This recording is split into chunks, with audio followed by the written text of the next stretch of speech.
How to fix Facebook Marketplace not loading. Let's get started.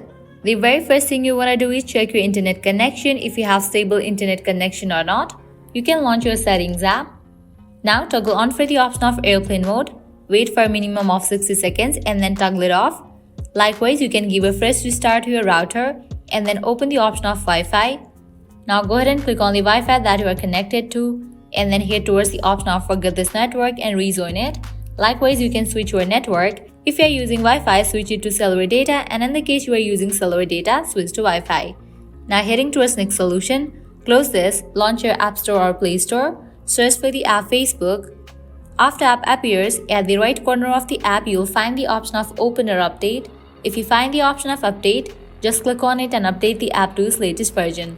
Once completion of update process, you can check whether your problem has been solved or not. Heading towards next solution, launch your Facebook app. Make sure you have already logged into your account. Now head towards the menu page. Scroll all the way down. Click on the option of Help and Support. Go ahead and click on the option of Report a Problem. Click on the option Report Problem. Click on Include. Now scroll down. Find the option Marketplace. Once you find it, click on it. Now over here you have to explain about your issue that Facebook Marketplace is not loading. Once you explain about your issue, send it. By applying all these solutions, your problem will be fixed. So this is how you can fix Facebook Marketplace not loading. At the end, if you guys find this video helpful, don't forget to like, share and subscribe to our channel. Thank you.